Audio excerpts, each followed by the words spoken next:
Hello student, today I'll discuss with you Twickenham Garden that is written by John Donne. First of all, I introduce something before starting the poem. Twickenham Garden is a lyric in three unorthodox 9-line stanza with 5 lines in iambic pentameter and 4 lines in iambic tetrameter. A rhyming scheme is A B B C C D D. It is essentially a compliment poem. Okay. The poet presents himself as emotionally devastated because he can't stop loving, although his beloved constantly reject him and even holds him in disdain. मतलब उसका वो respect भी नहीं करती है और उसे constantly reject करती है पोएट. दैट्स वाई पोएट जो बिल्कुल डिप्रेस्ड है और वो इस पोएम को यहाँ पे लिखता है. ठीक है. ये ट्विकनिंग पोएट जो है वो रिलीफ के लिए ट्विकनिंग पार्क जाता है. Twickenham park was a principal residence of the countess of Bedford. Yeah, you can say Countess Lucy. One can assume she was the lady. Okay, let's start the poem. The poem, blasted with sigh and surrounded with tears, hither I come to seek the spring, and at mine ears receive such balms as ills cure everything. But oh, self-traitor, I do bring the spider love which substantiates all. Transubstantiate का मतलब होगा that change everything and can convert mana to gall, and that this place may thoroughly be thought true paradise I have the serpent brought. Blasted with sigh and surrounded with tears. यहाँ पे the poet begins by establishing the poet's emotional situation. Blasted with Sai मतलब यहाँ पे poet कहते हैं कि पूरे time आहे भरता रहता है और पूरे टाइम आंसू से सराउंडेड मतलब घिरा होता है. The image are more intense than modern readers recognise. मतलब यहाँ पे बहुत इंटेंस इमेज को पोएट ने रिप्रेजेंट किया है.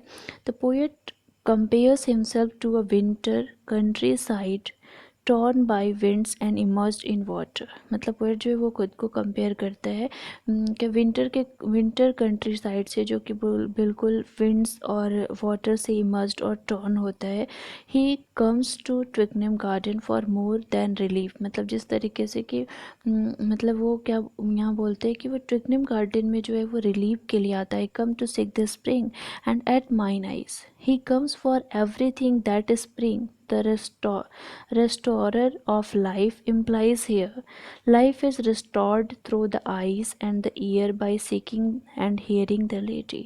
मतलब यहाँ पे पोइट कहते हैं कि उसे मतलब रिलीफ मिलेगा जब वो अपने आँखों से और कानों से उस लेडी के आवाज़ को सुनेगा. रिसीव सच बाम एज क्योर एवरीथिंग. उसके सारे कुछ क्योर सब कुछ क्योर हो जाएंगे. उसे एक बाम मिलेगा. But O self traitor I do bring. Poet कहता है कि वो अपने आप को ब्लेम करता है. कहते हैं वो खुद का सेल्फ ट्रेटर है मतलब खुद का ही दोषी है, डिसीवर है. आई डू ब्रिंग स्पाइडर लव. उसने अपने साथ स्पाइडर लव या फिर सरपेंट को लेकर क्या है मतलब वो उस फ्रेम को आप स्पाइडर या फिर सरपेंट रिकॉग्नाइज करता है. विच ट्रांसबस्टेंशिएट ऑल जो सबको चेंज कर देता है, जो कि सभी सारे सिचुएशन को कंट्रास्ट बना देता है. एंड कैन कन्वर्ट मना टू गॉल. मतलब ये सारे पीस को बिल्कुल डिवास्टेट कर देता है. एंड दैट दिस प्लेस में thoroughly be thought true paradise I have the serpent brought.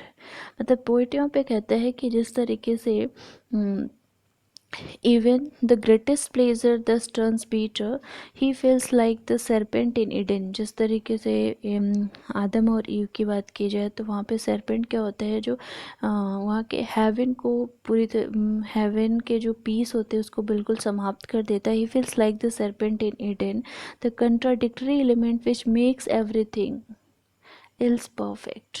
Okay तो यहाँ पे वो कहते हैं कि उसके पास एज अ लव एक ऐसा सरपेंट है जो कि सारे पीस को बिल्कुल ख़त्म कर देता है.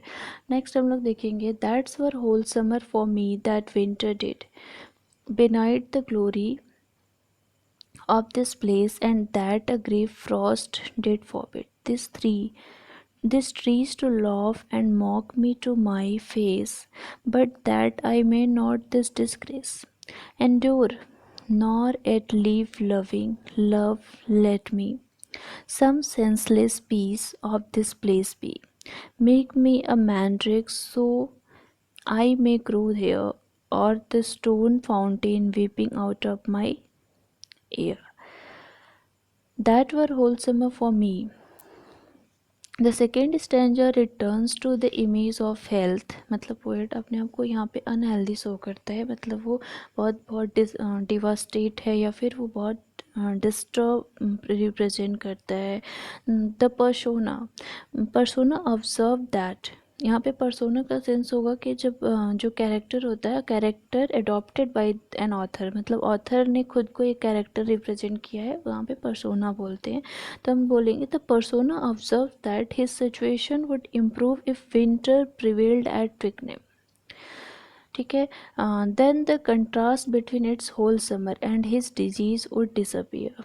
Realizing that this could be possible only if the garden were destroyed or he left, मतलब वो यहाँ कहता है कि या तो फिर गार्डन डिस्ट्रॉय हो जाए या फिर वो गार्डन को छोड़ दे, मतलब दिस ट्री टू क्या and the grave frost did forbid this tree to laugh and mock me to my face, मतलब ये जो ट्री हैं वो क्या कर रहे हैं, उसको देख करके उसका उसका मजाक उड़ा रहे हैं. But that I mean not this disgrace, मतलब पोएट कहता है कि वो इससे डिस्ग्रेस भी नहीं हो रहा है, दुखी भी नहीं हो रहा है, लेकिन नॉट एट लीव लविंग, और फिर वो उसे फ्रेम करना भी नहीं छोड़ेगा, मतलब वो इस गार्डन को नहीं छोड़ सकता. Love let me some senseless piece of this place, मतलब पोएट कहते हैं कि मुझे वो, मतलब वो अपने इंडिकेट करता है अपने लव को और कहता है कि मुझे बिल्कुल सेंसलेस बना दो, दैट्स वाई मैं इस प्लेस के पीस को ऑब्जर्व कर पाऊँ.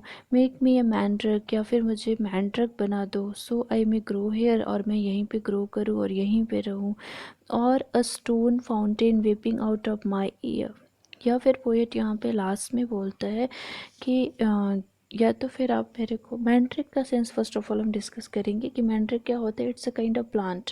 मैंड्रिक a plant with the forked root, मतलब ये इसके रूट जो होते हैं वो वाई आकार के होते हैं, और popularly believe to resemble a human being and to utter a groan when plucked out of the ground, मतलब जब इसको ग्राउंड से तोड़ा जाता है, उखाड़ा जाता है, प्लग्ड आउट किया जाता है, तो फिर ये दुखी भी होता है. मेक डीप साउंड, मतलब सैड साउंड ये निकालता है. It also has particular sexual connotations being used in primitive folk ritual to enhance fertility. Okay, it's mandrake root. तो पोएट यहाँ पे क्या जो चाहते हैं कि वो मैंड्रिक बनना चाहता है, और वो चाहता है कि वो सो मे ग्रो हेयर, और वो इस जो ट्विकनम गार्डन है वहाँ पे वो ग्रो करे. और a stone fountain weeping out out my year, या फिर पोएट यहाँ पे कहते हैं कि वो he want to be a stone and fountain came from the stone, मतलब कि वो स्टोन बनना चाहता है, और वहाँ से उससे जो फाउंटेन, मतलब जो फव्वारे निकलते हैं वो उसके आंसू होंगे, और जो पूरे टाइम पूरे वर्ष निकलते रहेंगे. नेक्स्ट जो हम डिस्कस करेंगे यहाँ पे पोएट कहता है hither with crystal fire lovers come and take my tears which are love's fine, and try your mistress tears at home, for all are false, that taste not just like mine. Alas, hearts do not in eye sign, nor can you more just woman's thought by tears than by her shadow. What she fears, O perverse sex, where none is the true but she, who's therefore true because her truth kills me. Okay. In the third stanza, the persona invites all who claims to be a lovers to test themselves against him. They should collect samples of his tears in pure vessel to compare with those of their lovers.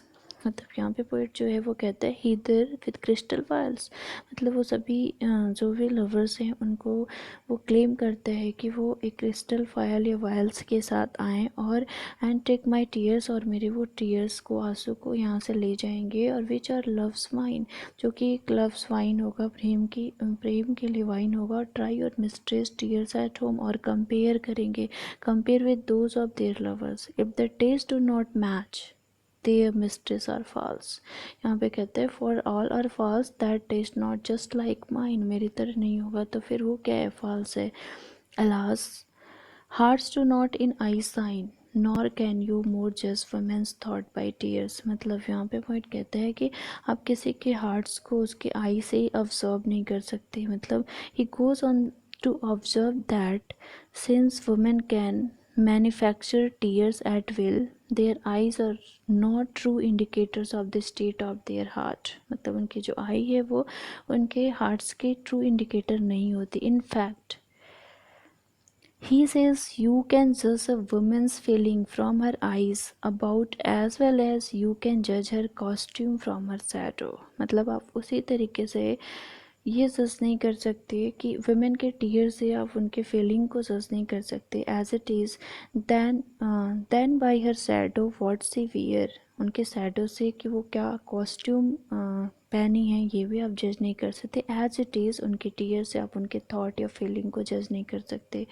जो John Donne है वो बिल्कुल women के mostly opposite मतलब बोलते हैं, I don't know वो उनका पर्सनल एक्सपीरियंस रहा होगा, बट ऐसा अकॉर्डिंग टू माई एक्सपीरियंस ऐसा नहीं है।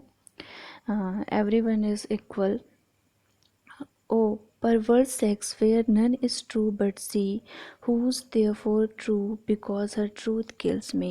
यहाँ पे पोइट सिंपली कहते हैं कि women are simply not reasonable beings, only one of them remains constant, मतलब यहाँ पे पोइट कहते हैं कि जो वेमेंस हैं वो बिल्कुल रिजनेबल नहीं होती या फिर बिलीव के योग्य नहीं होती हैं, but only one of remain constant, मतलब उसकी जो मिस्ट्रेस है वो क्या है, ट्रू है, who is there for true because her truth kills me, मतलब वो कांस्टेंट है, और किस बेसिस पे कांस्टेंट है कि his mistress and she is constant only in rejecting him, मतलब उसकी जो मिस्ट्रेस है वो उसको केवल रिजेक्ट करने में हमेशा कांस्टेंट रही है, बट फिर भी वो ट्रू है। दैट्स वाई पोएट जो है वो उसको लव करता है, और वो कॉन्स्टेंटली लव करता है, और वो फॉरगेट नहीं कर पाता। Okay, thank you, love you. I will discuss in the next class another poem. Do like and subscribe.